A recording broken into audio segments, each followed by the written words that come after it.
हिमालय की तराई में कभी एक साधु रहता था जिसके उपदेश सुनने एक दैत्य भी आया करता था। किंतु दैत्य अपनी दानवीय प्रवृत्ति के कारण राहगीरों को लूटता था और उन्हें मारकर खा जाता था।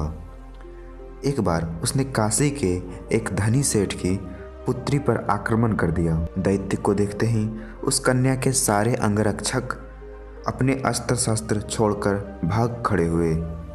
सेठ की कन्या को देखकर दैत्य उस पर मुग्ध हो गया।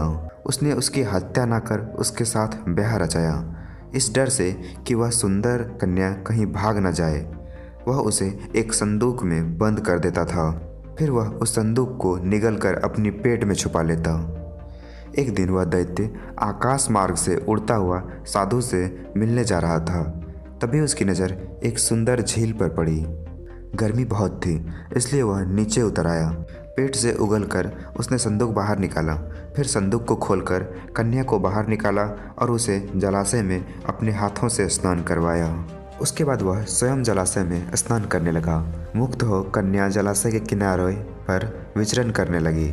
तभी कन्या की नज़र उड़ते हुए वायुपुत्र पर पड़ी, जो एक महान जादूगर भी था। उस अत्यंत सुंदर वायुपुत्र को देख कन्या ने उसे इशारों से अपने पास बुलाया। फिर प्रेम क्रीड़ा करने के लिए उसने उसे संदूक में बैठने को कहा। वायुपुत्र जब वहां बैठ गया तब वह उसे अपने लिबास से ढककर स्वयं उसके ऊपर जा बैठी।